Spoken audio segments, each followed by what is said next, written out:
دوستو یہ بات ہے 1517 کی، جب یورپ میں مذہب کو بیچا جاتا تھا اور مذہب بیچنا ایک مشغلہ بن چکا تھا، اور انڈلجنس کے تحت لوگوں کو ایک چٹ دی جاتی تھی، ایک لفافہ دیا جاتا تھا کہ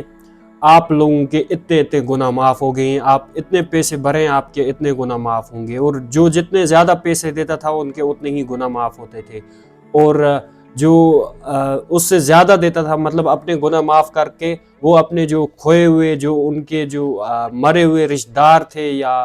جو بھی تھے ان کے بھی گناہ معاف کرا سکتے تھے۔ امیجن کر سکتے ہیں آپ کی یہ سچویشن تھی یورپ کی، 14ویں صدی تھی، جو 15ویں صدی تھی، یہ سچویشن تھی یورپ کی۔ پھر اس کے خلاف مارٹن لوتھر، اس نے 1905 تھیسز لکھے تھے اسی پر۔ وہ خود ایک پریسٹ تھا لیکن اس نے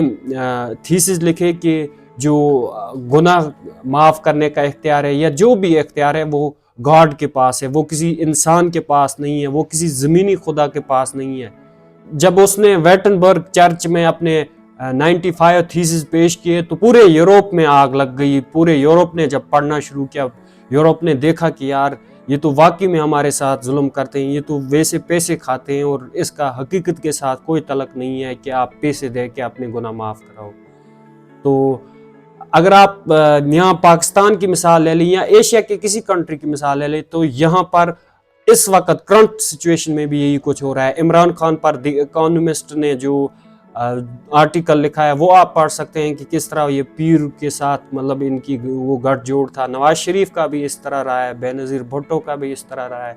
مطلب یہ ہر ایک جو لیڈر ہوتا ہے وہ ان کے ساتھ تعلق ہوتا ہے اور یہ مذہب کو بھیجتے ہیں، حالانکہ حقیقت میں ایسا کچھ بھی نہیں ہوتا۔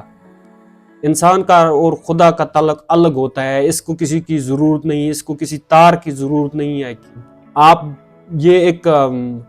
آپ کے لیے ایک سبق ہے، یہ مثال جو میں نے دی ہے، یہ جو میں نے آپ کو ایونٹس یہ جو میں نے آپ کو بتایا ہے، اس سے آپ سبق لیں کہ یہی کچھ اس وقت ہماری سوسائٹی میں، ہمارے ملک میں، ہمارے ایشیا میں یہ کچھ ہو رہا ہے۔ تو اس چیز سے سبق لینے کی اشد ہی ضرورت ہے۔